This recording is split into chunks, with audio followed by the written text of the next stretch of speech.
안녕하세요. 반갑습니다. 타점을 읽어준 남자 타익남 시문입니다.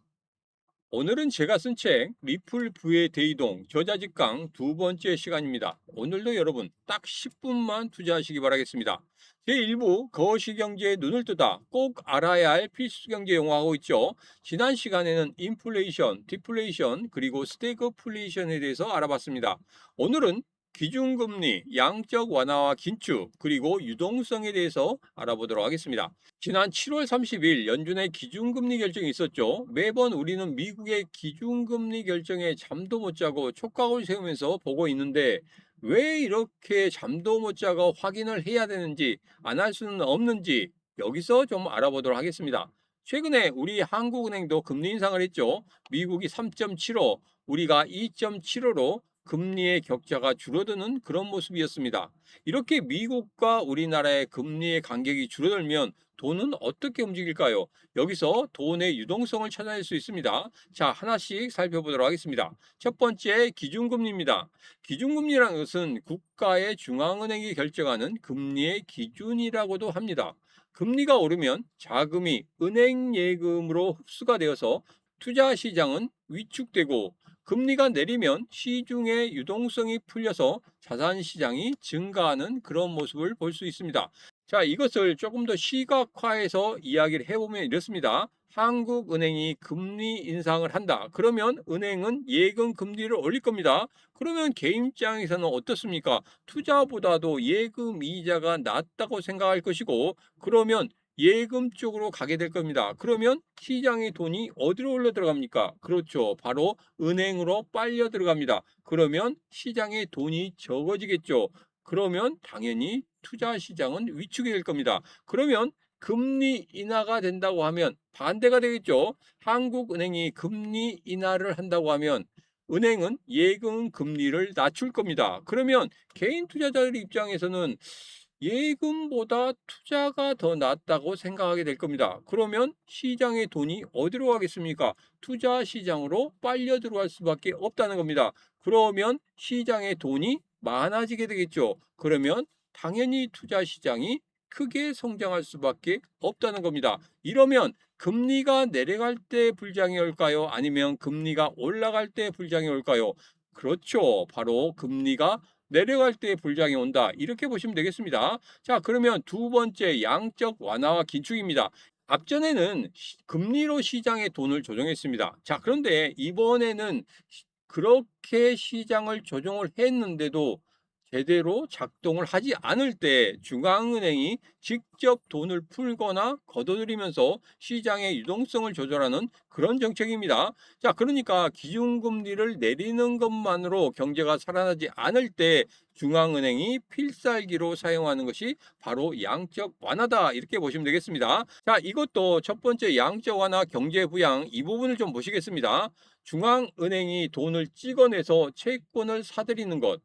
그러면 돈이 시장에 많이 풀리게 되겠죠. 그것이 바로 양적 완화입니다. 돈이 많이 풀리게 되면 어떻게 되겠습니까? 투자 시장이 활발해질 수밖에 없겠죠. 투자 시장이 활발해진다는 것은 우리 시장, 코인 시장이 급등할 수 있는 그런 모멘텀을 가질 수도 있다는 겁니다. 두 번째는 양적 긴축입니다.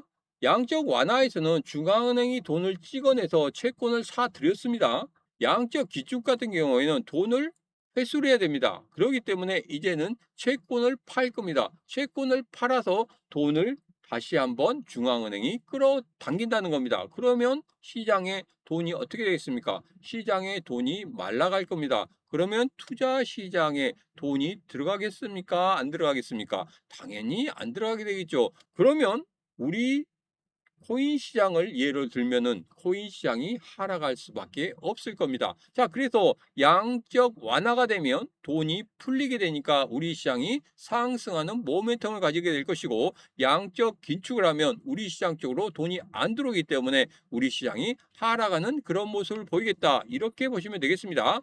예를 들면 코로나 때 코로나가 급속히 퍼지는 것을 방지하기 위해서 재택근무를 하고 야외 활동을 자제하는 그런 사회의 분위기가 있었습니다. 그렇다 보니까 돈이 돌지 않았죠. 그래서 코로나가 잠잠해지자 코로나 지원금으로 돈을 풀기 시작했습니다. 경제를 살리기 위해서 그랬죠. 그런데 이게 악재가 뭐냐면 돈이 흔해지다 보니까 돈의 가치가 떨어지기 시작했습니다. 그리고 자산의 가치는 수직 상승하는 그런 모습을 나타냈다는 겁니다. 시장에 돈이 많이 풀리니까 1편에서 말씀드린 인플레이션이 일어나기 시작합니다. 그러면 경제를 정상화로 돌려놓기 위해서 이번에는 중앙은행에서 국가의 채권을 찍어내고 팝니다. 그러면 돈 많은 개인들이나 은행들이 이 채권을 매수하겠죠. 그러면 돈은 어디로 흘러 들어가겠습니까? 그렇습니다. 바로 중앙은행으로 흘러들어갈 수밖에 없겠죠. 그러면 시중의 돈이 당연히 줄어들게 되겠죠. 그러면 기준금리를 또 올려버리면 앞서 봤던 금리의 흐름 기억하시나요?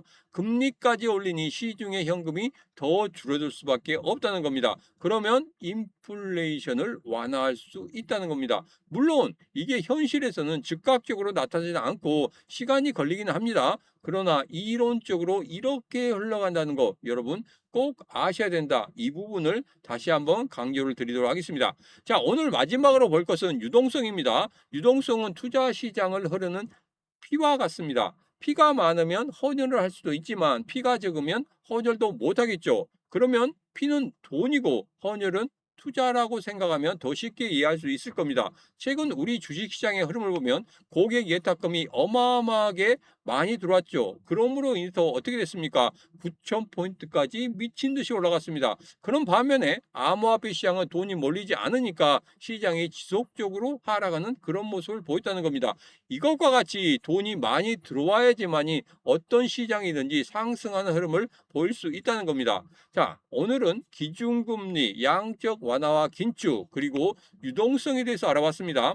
여러분, 이해하셨습니까? 잘 이해가 안 가신다고 하면 한 번 더 영상을 보시고 최근의 기사 한 번 읽어보시면 여러분 잘 이해하실 수 있을 거라고 생각합니다. 이해하신 다음에는 꼭 실전에 적용해야 됩니다. 그러니까 양적 완화라는 단어가 뉴스에 나오면 앞으로 이렇게 되겠구나 하는 것이 머릿속에 전부 다 그려져야 됩니다. 다음 시간에는 연방준비제도, 기축통화, 법정 화폐에 대해서 자세히 알아보도록 하겠습니다. 오늘도 여러분 수고 많으셨습니다. 다음 시간에 뵙도록 하겠습니다. 지금까지 시문이었습니다.